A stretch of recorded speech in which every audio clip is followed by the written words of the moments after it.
puasa hari yang ke-17. Ini artinya lebaran kita tinggal 13 hari lagi. Semoga cepat cairlah THR kita semuanya. Amin ya robbal alamin. Semoga rangkaian ibadah puasa kita 17 hari yang lalu qabul dan makbul di hadapan Allah Subhanahu wa taala. Amin ya robbal alamin. Salatullah wassalamuhu, semoga selalu terlimpah curah kepada junjungan alam habibana wa nabiyana Muhammad sallallahu alaihi wasallam. Allahumma shalli ala sayyidina Muhammad wa ala ali sayyidina Muhammad. Semoga kita adalah bagian umatnya Nabi yang dirahmati, diberkahi, dicintai dan diampuni oleh Allah Subhanahu wa taala. Amin ya rabbal alamin. Bapak Ibu hadirin para soimin dan soimat yang dimuliakan Allah Subhanahu wa taala. Kali ini perkenankan kami menyampaikan dalam kajian zuhur Masjid Habibie Batam adalah tentang sukses di bulan puasa. Bapak Ibu, judul ini diberikan sungguh rada-rada berat sesungguhnya ya. Sukses di bulan puasa. Seperti apa barometernya dan ukurannya? Karena hakikatnya bahwa sukses atau tidaknya kita tidak tahu ukurannya. Kalau sukses dari segi duniawi barangkali memiliki harta, pangkat, jabatan, kedudukan itu oke. Tapi kalau sukses dalam hal beribadah atau dalam puasa, minimal mungkin kita bisa kiaskan dengan diantaranya tanda-tanda puasanya diterima oleh Allah Subhanahu wa taala. Bapak Ibu yang dimuliakan Allah Subhanahu wa taala, siapakah orang yang sukses puasa itu? Ada dua hal pendapat dalam hal ini. Kami akan mengetengahkan makolahnya adalah Syekh Al-Imam Ibnu Athaillah As-Sakandari dalam kitab Al-Hikam. Kemudian yang disalah oleh Syekh Imam Zarruq rahimahullahu taala wa nafa'ana wa bi'ulumi. Bismillahirrahmanirrahim. Man wajada thamrata amalihi ajilan bahwa dalilun ala qabulihi ajilan. Maknanya adalah barang siapa mendapatkan buah amalnya di dunia, maka itu menjadi petunjuk diterimanya amal ibadahnya di akhirat.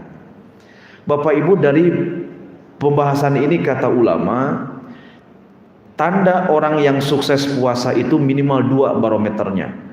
Yang pertama sukses secara zahiriyah, yang kedua sukses secara batiniyah. Bagaimana sukses secara zahiriyahnya? Kita bisa lihat peningkatan kualitas ibadahnya semakin meningkat. Semakin akhir Ramadan, semakin mendekati akhir Ramadan, mendekati Lebaran, itu kualitas ibadahnya semakin meningkat. Karena kata Nabi, barometer ukuran seseorang amalnya qabul diantaranya adalah giroh dan semangat ibadahnya meningkat. Kita tinggal ukur saja sekarang Bapak Ibu sekalian. Ini alhamdulillah ya, pemandangan yang indah. Kalau saya silaturahim di Masjid BP Batam ini jamaah subuhnya penuh dan rame. Masya Allah, tiap zuhur, tiap kajian zuhur di sini pasti rame terus. Coba kalau lihat di masjid-masjid yang lain paling satu saf gitu ya. Kalau di sini penuh Bapak Ibu sekalian. Ini menunjukkan luar biasa tingkat ibadahnya. Maka oleh karena itu mudah-mudahan semakin kita mau mengakhiri Ramadan ini, mendekati bulan suci bulan Syawal, akan Lebaran ini ibadah kita meningkat. Coba kita lihat Bapak Ibu perbedaan antara di tanah air dengan di Mekah Al-Mukarramah Madinatul Munawwarah. Sesekali Bapak Ibu bisa umroh di bulan suci Ramadan, artinya umroh di akhir Ramadan. Bapak Ibu sekalian, Masya Allah, semakin mau Lebaran, semakin Ramadannya mau berakhir, Masya Allah, semakin meningkat ibadahnya. Tarawehnya ditingkatkan, bacaan tadarus Al-Qur'annya kemudian digemakkan, sodakohnya ditunaikan, zakatnya dikeluarkan. Semakin meningkat ibadahnya. Masya Allah, yang tadinya biasanya taraweh 20 rakaat ditingkatkan menjadi 40 rakaat. Insya Allah ya Bapak-bapak, akhir Ramadan sanggup 40 rakaat tarawehnya? Sanggup tidak? Insya Allah sanggup ya. Masya Allah. Ini puasa yang sudah ke-17 harinya. Evaluasi bagi kita. Mudah-mudahan kita bagian daripada tanda puasanya sukses. Sudah berapa kali Bapak Ibu hatam Al-Quran di 17 hari Ramadan ini? Ditanyakan. Aduh, jangan-jangan satu juz pun nggak kelar-kelar gitu. Alhamdulillah Bapak Ibu, tahadus binikmah ini bukan ria, bukan sombong ya, cuma sedikit angkuh gitu. Bapak Ibu, alhamdulillah di sela-sela kesibukan izin Allah tahadus binikmah, ini puasa yang ke-7, saya pribadi ini puasa yang ke-17, saya pribadi sudah 17 kali menghatamkan Al-Qur'an. Alhamdulillah dengan izin Allah. Amin Bapak Ibu sekalian ya. Bagaimana tuh Ustadz, saya ingin meniru supaya bisa juga seperti itu. Biasa sering ustadz-ustadz kita menyampaikan, hadis menyebutkan barang siapa membaca surah Al-Ikhlas 3 kali maka sama dengan menghatamkan seluruh Al-Quran. Iya, makanya saya di rumah Al-Ikhlas saja 3 kali. Masya Allah. Tapi jangan ditiru Pak, itu dalil pemalas ya. Dalil pemalas, Masya Allah. Tingkatkan lagi. Nah kemudian meningkat nih sholatnya mulai tepat waktu Bapak Ibu sekalian. Girohnya itu, hatinya itu mu'allakun bil masajid, selalu terkait dan terpaut kepada masjid, ingin ibadah cepat gitu. Contohnya kabulnya begini Pak, Bapak Ibu.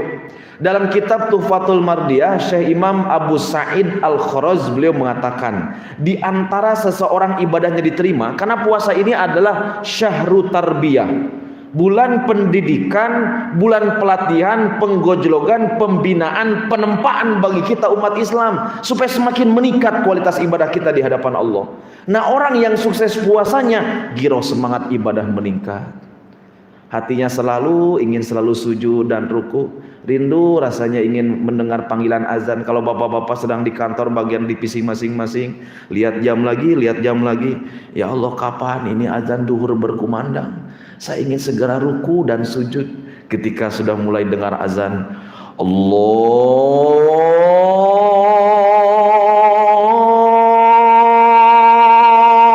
Akbar, Allahu Akbar. Dalam hati, alhamdulillah ya Allah, sudah ditunggu, nikmat rasanya. Nikmat adan begitu Bapak Ibu. Bagus kan ya adannya ya? Ya fitnah kalau tidak bagus Mbak ya. Ini jelek-jelek juga, juara 1 dulu MTQ Kota Batam 2007 sama Ustadz Farhan ya. Waktu itu masih ingat pesertanya 10 orang, yang 9 gak datang ya, jadi juara. Bapak Ibu yang dimuliakan Allah Subhanahu wa taala, tenang gitu. Kemudian ada waktu luang selain Bapak Ibu mengerjakan tugas di kantor, ada waktu luang selesai pekerjaan tugasnya, ambil dalam saku tangannya membaca Al-Quranul Karim. Masya Allah. Ini tanda orang yang semakin ibadahnya semangat, sukses puasanya di tempat dibina Bapak Ibu. Al-Quran mulai dibaca. Bismillahirrahmanirrahim. Ya ayyuhalladzina amanu taqullaha haqqa tuqatih wa la tamutunna illa wa antum muslimun wa'tasimu bihablillahi jami'an wa la tafarraqu واذكروا نعمة الله عليكم إذ كنتم أعداء فألف بين قلوبكم فأصبحتم بنعمتي إخوانا. Terus dibaca. Karena kenapa? Bagi orang yang beriman Allah berfirman, wa idza tuliyat alaihim ayatuhu zadathum imana. Ketika ayat-ayat Allah dibacakan makin bertambah imannya, makin kuat kecintaannya kepada Allah Subhanahu wa taala. Maka oleh karena itu Bapak Ibu sekalian, ayo kita mencintai Quran, cintai Al-Quran ini. Masya Allah, Al-Quran itu luar biasa Bapak Ibu. Selain daripada mukjizat terbesar, ketika dibacanya jadi pengobat hati, pengubah rindu kepada Allah Subhanahu wa taala. Ditingkatkan Bapak Ibu sekalian. Salat sunnahnya, qobliyah, ba'diyahnya ditingkatkan. Bapak Ibu kemudian tahajudnya dikuatkan, duhanya didirikan, semua rangkaian ibadah baik yang mahdoh ataupun ghairu mahdoh, baik yang wajib ataupun yang nafilah, semuanya semakin ditingkatkan. Ini tanda bahwa ibadah kita diterima di sisi Allah Subhanahu wa taala. Kemudian yang kedua, Siapa orang yang tandanya sukses berpuasa itu selain meningkat ibadah, yang kedua adalah hatinya semakin bersih, Bapak Ibu sekalian. Bapak Ibu jamaah yang dimuliakan Allah Subhanahu wa taala, bahwa kita memahami konsep puasa yang Allah kemudian tempatkan kepada kita, Allah didikan kepada kita, Allah perintahkan kepada kita dalam rangka mempercantik akhlak kita, dalam rangka membentuk kesolehan amal ibadah kita, dalam rangka membentuk kesolehan perilaku dan juga akhlak kita. Maka oleh karena itu tanda puasanya seorang sukses, akhlaknya makin soleh, tutur katanya makin indah. Dia hanya berbicara kalau berbicara itu mengandung faidah dan makna. Lisannya dijaga daripada dusta, karena dia tahu kalau puasanya ada dusta di antara kita maka batal pahala puasanya. Dia menjaga agar tidak namimah, dia menjaga agar tidak gibah membicarakan orang lain. Terus gitu dijaga, indah akhlaknya Bapak Ibu sekalian. Kalau orang bertemu menatap wajahnya, menyejukkan kolbu dan hatinya, bertemu dengannya membahagiakan jiwanya, meningkatkan rasa semangat ingin dekat dengan Allah. Masya Allah, ini terpancar akhlak. Minimal kondisinya, kata ulama Bapak Ibu, Allah ingin membersihkan di antara penyakit-penyakit hati yang ada di dalam diri kita. Kalau saya kemudian istilahkan dengan penyakit yang disebut dengan simun taki'u cidun. Nah ini dia ciri orang yang sukses puasanya, Allah bersihkan penyakit hati, namanya simun taki'u cidun. Nah inilah supaya gampang dipahami Bapak Ibu ya. Apa itu syi Bapak Ibu sekalian? Syi itu adalah syirik. Maka puasa membersihkan kesyirikan di dalam diri kita, membersihkan ada kemudian keyakinan dalam kolbu kita, manfaat dan mafsadat yang terjadi selain daripada Allah, ini dibersihkan Bapak Ibu sekalian melalui ibadah puasa kita. Bahwa kemudian hati-hati dengan fenomena kemusyrikan Bapak Ibu. Kita melihat bahwa kalau kita dalam kesyirikan musyrik dohir insya Allah terhindar, tapi banyak di antara kita, tidak sedikit yang kita terjerumus kepada yang disebut dengan musyrik batin. Apa itu musyrik batin? Menganggap, berkeyakinan, beriktikad ada kekuatan selain daripada kekuatan dari Allah Subhanahu wa taala. Ada sesuatu yang bermanfaat dan madorot yang terjadi pada diri kita selain daripada Allah. Contoh, Bapak di rumah punya burung perkutut. Oh, semenjak saya punya burung perkutut ini rezeki saya lancar, perkutut. Syirik tuh Bapak Ibu. Atau ibu-ibu di rumah misalkan hamil, ada yang sering menggantungkan gunting di sininya. Kenapa Bu digantungin gunting di perutnya? Supaya jin tidak masuk. Padahal dia macam jin, kayak gunting di sini. Bapak Ibu hadirin jamaah yang dimuliakan Allah. Kesirikan. Atau bapak-bapak punya batu akik Pak, zaman saya sudah mulai dibuang. Saya punya dulu batu akik pemberian, tapi itikad jadi rusak ya. Walaupun memang batu akik itu kelihatannya bagus. Saya punya blue sapphire dari Turki, diberi dari salah satu jamaah. Bagus itu Bapak Ibu. Kenapa? Ketika saya pakai ada itikad yang bisa merusak gitu. Kenapa demikian? Saya pernah keyakinan seperti ini. Oh, semenjak saya pakai batu akik ini, jangankan anak gadis, nenek-nenek lemas lihat saya. Wow, itu keyakinan yang merusak Bapak Ibu sekalian. Akhirnya saya buang dan saya tidak mau pakai lagi, walaupun mahal Bapak Ibu sekalian ya.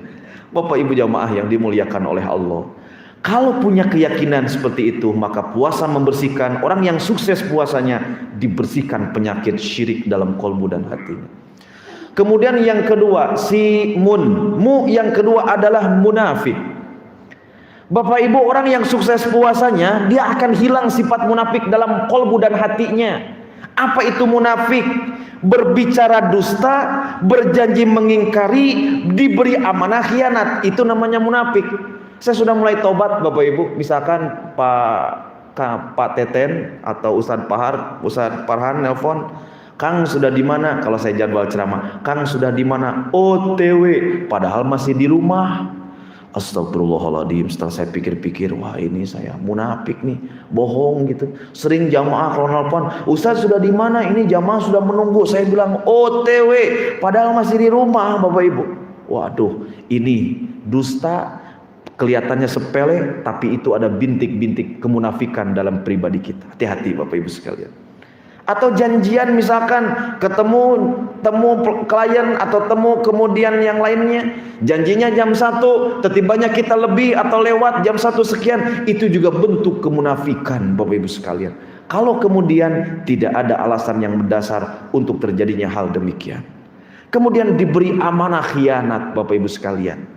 Suatu ketika saya pernah tugas, ya Bapak Ibu, ketika itu saya berpikir, wah saya ini termasuk tidak amanah, karena harusnya saya jam mengajar, tapi saya pergi meninggalkan tugas, saya harus ceramah ke sana kemari, sementara kewajiban mengajar saya tinggalkan. Wah saya ini memakan gaji buta, ini tidak betul nih dalam hati saya tidak amanah. Akhirnya saya putuskan untuk resign daripada tempat itu. Hati-hati Bapak Ibu. Kadang-kadang kita sesuatu yang jamnya kerja kita malah nonton, jamnya kerja kita malah main game online, main kemudian sosial media, padahal jamnya kerja. Itu diantara bentuk-bentuk kemunafikan di dalam kalbu kita. Orang yang sukses puasanya terpelihara daripada hal-hal yang bentuk munafik seperti itu. Kemudian Bapak Ibu hadirin jamaah para soimin soimat yang dimuliakan oleh Allah, suksesi puasa yang selanjutnya adalah Allah membersihkan di dalam kalbu kita simunta. Apa itu tak? Penyakit takabur atau penyakit sombong. Allah menyebutkan, Rasul menegaskan dalam sebuah hadisnya, la yadkhulunal jannata man kana fi qalbihi misqal dzarratin min kibrin. Tidak akan masuk surga orang yang di dalam hati dan kalbunya ada kesombongan walaupun sebesar biji jaroh. Contoh, merasa diri paling baik, merasa diri paling hebat. Oh, kalau nggak ada saya nggak jadi proyek. Oh, kalau karena bukan saya tidak akan terjadi. Oh, kalau tidak ada saya tidak akan jalan. Oh, yang paling dermawan saya, yang paling ganteng saya, yang paling cantik saya, yang paling berjasa saya, yang paling. Ini adalah bentuk kesombongan walaupun tidak terucap dalam hati tapi terbetik dalam etikan. Itu bentuk kesombongan. Sombong hanya milik Allah Bapak Ibu. Allah, diri kita punya apa? Yang jelas kita mah sehebat apapun mengeluarkan kotoran dalam diri ini, betul tidak? Coba kita periksa dalam diri kita. Seganteng apapun, secantik apapun, sekaya apapun, sehebat apapun pangkat jabatan kedudukan, Allah tidak ada apa-apanya di hadapan Allah. Betul tidak? Coba kita lihat dalam diri kita. Setiap lubang mengeluarkan kotoran. Dari mata keluar kotoran namanya cileuh. Betul? Dari lubang hidung keluar juga namanya upil, ya kan? Dari telinga keluar kotoran namanya conge.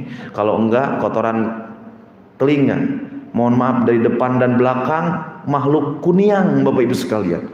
Allah, diri kita ini Masya Allah. Maka tidak ada patut yang disombongkan. Dipuji kaya, siapa rupanya yang ngasih kekayaan?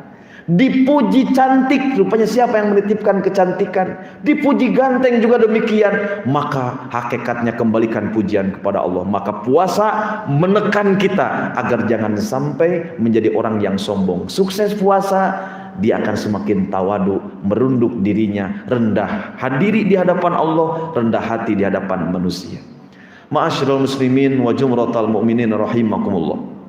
Kemudian selanjutnya simunta ki, kemudian ki adalah sukses puasa, hilang dalam diri kita penyakit dengki. Dengki, Bapak Ibu, ini memang bawaan sifat manusia, tapi setidaknya ketika ditekan oleh puasa, sukses puasanya, dengkinya mulai bisa dikontrol dan mulai bisa diminimalis. Apa itu sifat dengki? Tidak suka melihat keberhasilan orang lain, tidak senang melihat orang lain itu maju, dan ini manusiawi Bapak Ibu. Maka dengan kemudian kita berpuasa, kalau sukses puasanya, ditekan itu dengki Bapak Ibu sekalian ya. Kalau dengki hanya dengki biasa, nggak apa-apa, itu mah masih bisa dimaklumi. Tapi kalau udah dengkinya berujung hasud, wah ini bahaya Bapak Ibu sekalian. Kan ada modelnya tuh di dalam kehidupan. Tetangga kantor kita, rekan sejawat naik jabatan, kita keringatan. Betul Bapak Ibu? Teman kita satu angkatan, gajinya makin naik, kita mulai demam. Betul Bapak Ibu? Teman kita dipromosikan, naik jabatan lagi, wah masuk budi kemuliaan. Itu sifat dengki itu. Tidak boleh melihat orang lain. Padahal setiap orang nasibnya beda-beda Bapak Ibu. Ada couplingnya masing-masing dalam ilmu tasawuf itu. Jadi nggak ada yang perlu diirikan, nggak ada yang perlu didengkikan. Karena setiap orang nasibnya beda-beda. Diciptakan sama, tetapi nasib dan takdirnya berbeda-beda. Allah memberikan waktu kita sama 24 jam, tapi nasib berbeda. Ini ketentuan dan takdir Allah.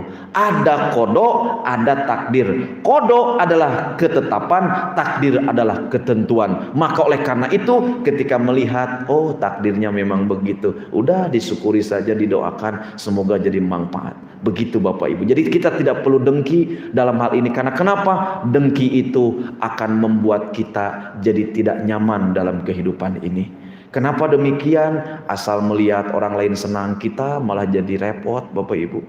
Asal melihat orang lain jadi semakin sukses, kita makin jadi tidak bagus kehidupan ini. Rugi Bapak Ibu sekalian kalau ada dengki dalam diri kita. Selanjutnya Bapak Ibu, simun taki'u ujub, merasa bangga. Ini ditekan nih, suksesi puasa. Dan yang terakhir adalah cidun. Apa itu cidun? Orang yang sukses puasanya akan dihindarkan daripada penyakit cidun. Apa itu? Cinta dunia. Kenapa demikian Bapak Ibu? Karena kita nih Bapak Ibu, semua kita sama nih.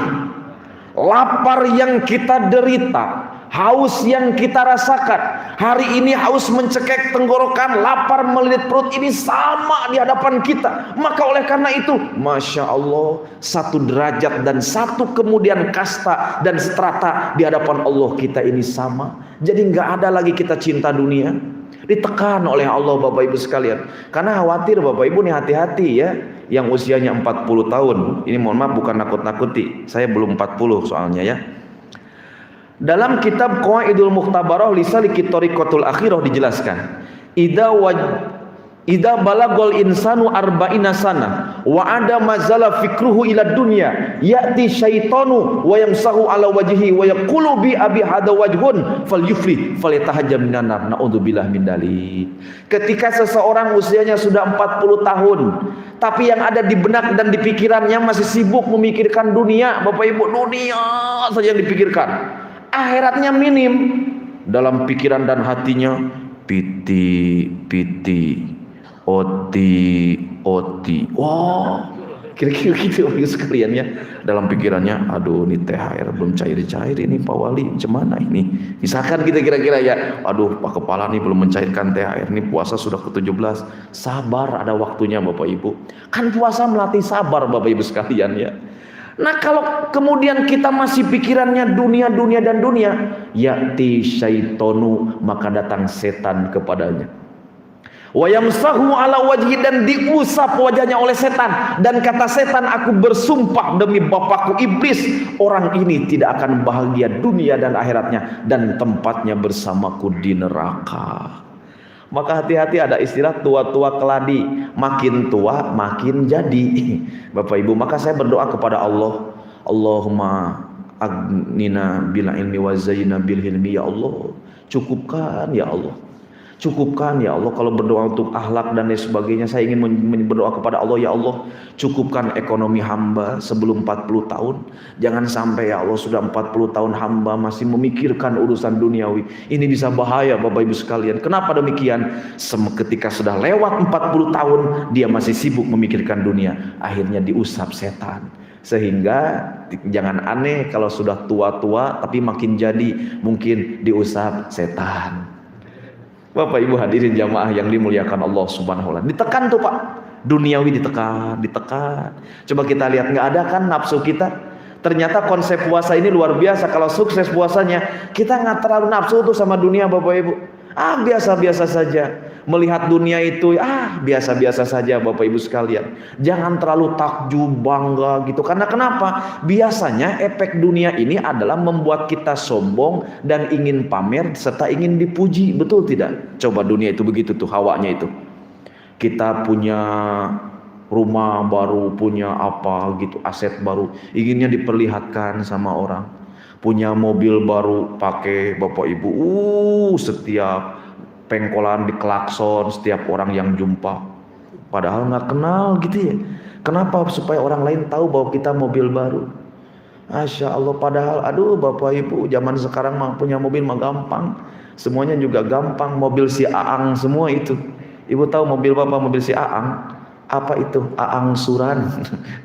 Bapak Ibu hadirin jamaah yang dimuliakan oleh Allah. Semoga Bapak Ibu suksesi puasa kita di tahun ini benar-benar puasa yang mampu menekan diri kita sehingga kita benar-benar sukses puasa kita. Tandanya orang yang sukses puasa adalah semakin meningkat ibadah, semakin dekat dengan Allah, hatinya semakin terjaga dan terpelihara. Dan itu semuanya mudah-mudahan ada pada Bapak dan Ibu seluruhnya. Amin ya rabbal alamin. Demikian Bapak Ibu yang bisa kami sampaikan pada pertemuan siang hari ini.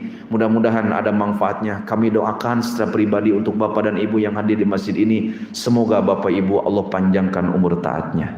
Allah berkahkan rezeki Bapak Ibu halalun thayyibah, berkah melimpah, dan mudah-mudahan Bapak Ibu Allah jadikan keluarga sakinah mawadah warahmah, suaminya soleh, istrinya solihah, putra putrinya soleh dan solihah, para pengamal, penghafal, pecinta Al-Quranul Karim, dan puasa kita qabul dan makbul. Amin ya rabbal alamin. Al-Fatihah.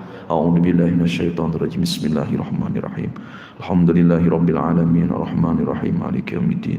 Iyyaka na'budu wa iyyaka nasta'in ihdinas siratal mustaqim siratal ladzina an'amta 'alaihim ghairil maghdubi 'alaihim waladdallin. Amin ya Allah ya rabbal alamin. Dzal jalali wal ikram. A'udzubillahi minasyaitonir rajim. Bismillahirrahmanirrahim. Alhamdulillahirabbil alamin hamdan na'imin hamdan syakirin hamdan yuwaffi ni'amahu wa yukafi mazidah. Ya Rabbana lakal hamdu kama yanbaghi li jalali wajhikal karim wa li 'azimi sultanik. Allahumma shalli ala sayyidina Muhammadin al-Fatihil lima ughliqa wal khatim lima sabaq nasiril haqqi bil haqqi wal hadi ila siratikal mustaqim wa ala alihi haqqa qadrihi wa miqdarihil azim.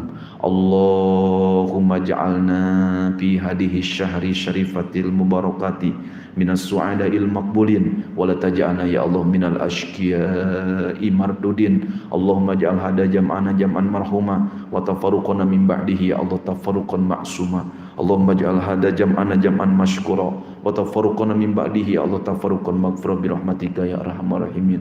Rabbana atina fid dunya hasanah wa fil akhirati hasanah wa qina adzabannar. Wa sallallahu ala sayyidina Muhammadin nabiyil ummi wa ala alihi wa sahbihi wa baraka wa salam. Bi fadli subhana rabbika rabbil izzati amma yasifun. Salamun alal mursalin. Walhamdulillahi rabbil alamin. Sekian demikian, mohon maaf lahir dan batin. Hadanallahu wa iyyakum ajmain wal afu minkum. Assalamualaikum warahmatullahi wabarakatuh.